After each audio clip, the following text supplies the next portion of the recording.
expectation of a reply. But I was bewildered, perplexed, and unable to arrange my ideas sufficiently to understand the full extent of his proposition. He continued, "You must create a female for me with whom I can live in the interchange of those sympathies necessary for my being. This you alone can do, and I demand it of you as a right which you must not refuse to concede." The latter part of his tale had kindled anew in me the anger that had died away while he narrated his peaceful life among the cottagers, and as he said this, I could no longer suppress the rage that burned within me. "I do refuse it," I replied, "and no torture shall ever extort a consent from me. You may render me the most miserable of men, but you shall never make me base in my own eyes. Shall I create another like yourself, whose joint wickedness might desolate the world? Begone! I have answered you. You may torture me, but I will never consent."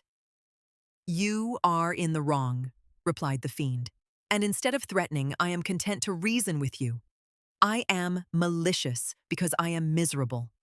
Am I not shunned and hated by all mankind? You, my creator, would tear me to pieces and triumph. Remember that, and tell me why I should pity man more than he pities me.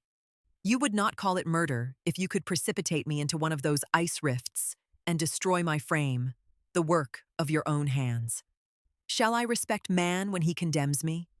Let him live with me in the interchange of kindness, and instead of injury, I would bestow every benefit upon him with tears of gratitude at his acceptance. But that cannot be. The human senses are insurmountable barriers to our union. Yet mine shall not be the submission of abject slavery. I will revenge my injuries. If I cannot inspire love, I will cause fear, and chiefly towards you, my arch-enemy, because my Creator, do I swear inextinguishable hatred. Have a care. I will work at your destruction, nor finish until I desolate your heart, so that you shall curse the hour of your birth." A fiendish rage animated him as he said this. His face was wrinkled into contortions too horrible for human eyes to behold. But presently he calmed himself and proceeded, "I intended to reason.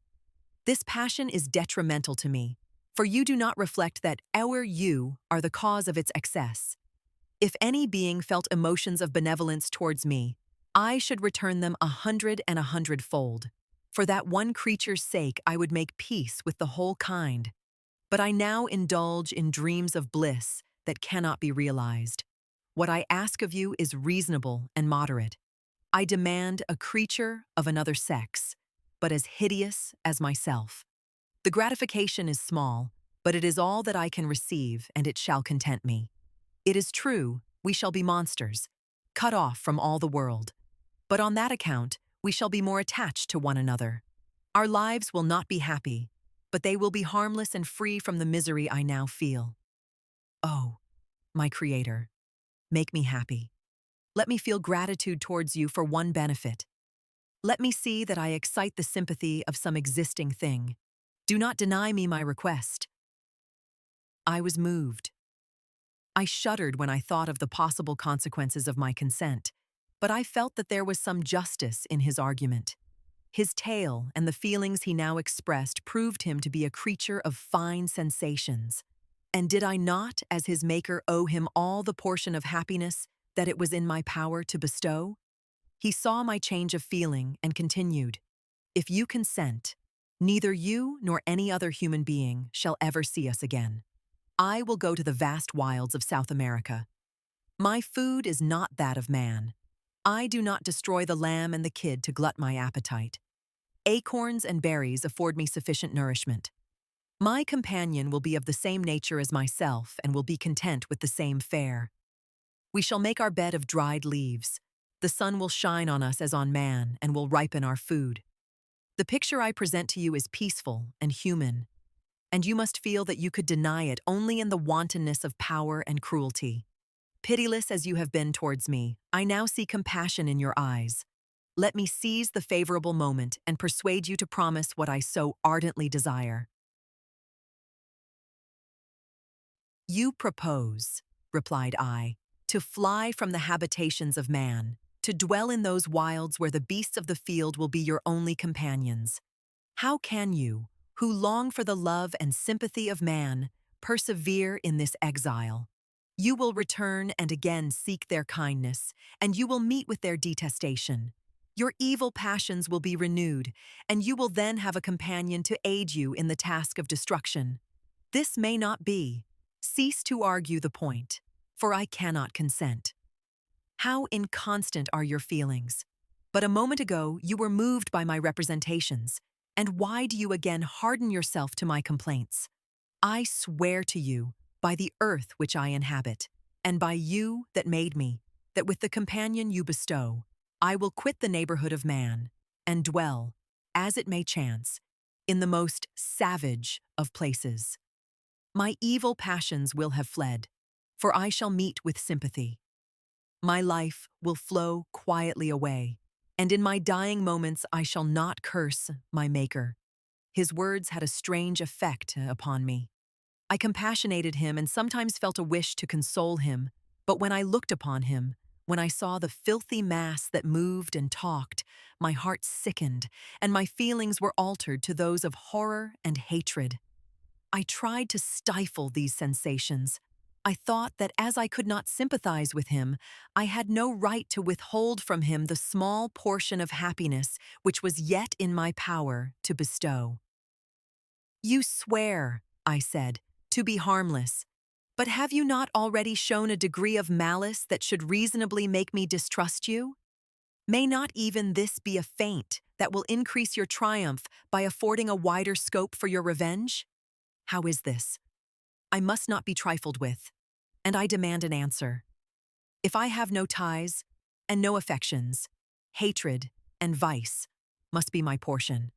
The love of another will destroy the cause of my crimes, and I shall become a thing of whose existence everyone will be ignorant. My vices are the children of a forced solitude that I abhor, and my virtues will necessarily arise when I live in communion with an equal. I shall feel the affections of a sensitive being and become linked to the chain of existence and events from which I am now excluded." I paused some time to reflect on all he had related and the various arguments which he had employed. I thought of the promise of virtues which he had displayed on the opening of his existence, and the subsequent blight of all kindly feeling by the loathing and scorn which his protectors had manifested towards him. His power and threats were not omitted in my calculations. A creature who could exist in the ice caves of the glaciers and hide himself from pursuit among the ridges of inaccessible precipices was a being possessing faculties it would be vain to cope with. After a long pause of reflection, I concluded that the justice due both to him and my fellow creatures demanded of me that I should comply with his request. Turning to him, therefore, I said, "I consent to your demand, on your solemn oath to quit Europe forever, and every other place in the neighborhood of man, as soon as I shall deliver into your hands a female who will accompany you in your exile." "I swear," he cried, "by the sun, and by the blue sky of heaven, and by the fire of love that burns my heart, that if you grant my prayer, while they exist, you shall never behold me again. Depart to your home and commence your labors. I shall watch their progress with unutterable anxiety, and fear not, but that when you are ready, I shall appear." Saying this, he suddenly quitted me, fearful, perhaps, of any change in my sentiments. I saw him descend the mountain with greater speed than the flight of an eagle, and quickly lost among the undulations of the sea of ice. His tale had occupied the whole day, and the sun was upon the verge of the horizon when he departed. I knew that I ought to hasten my descent towards the valley, as I should soon be encompassed in darkness. But my heart was heavy, and my steps slow. The labor of winding among the little paths of the mountain and fixing my feet firmly as I advanced perplexed me, occupied as I was by the emotions which the occurrences of the day had produced. Night was far advanced when I came to the halfway resting place and seated myself beside the fountain. The stars shone at intervals as the clouds passed from over them. The dark pines rose before me, and every here and there a broken tree lay on the ground. It was a scene of wonderful solemnity and stirred strange thoughts within me. I wept bitterly, and clasping my hands in agony, I exclaimed, "Oh, stars and clouds and winds, ye are all about to mock me. If ye really pity me, crush sensation and memory. Let me become as naught. But if not, depart, depart, and leave me in darkness."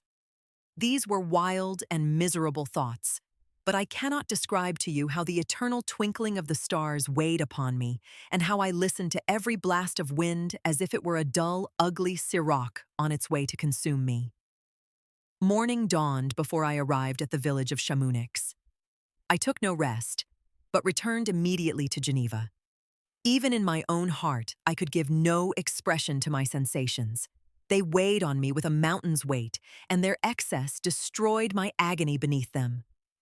Thus, I returned home, and entering the house, presented myself to the family. My haggard and wild appearance awoke intense alarm, but I answered no question. Scarcely did I speak. I felt as if I were placed under a ban, as if I had no right to claim their sympathies, as if never more might I enjoy companionship with them. Yet even thus, I loved them to adoration, and to save them, I resolved to dedicate myself to my most abhorred task. The prospect of such an occupation made every other circumstance of existence pass before me like a dream, and that thought only had to me the reality of life.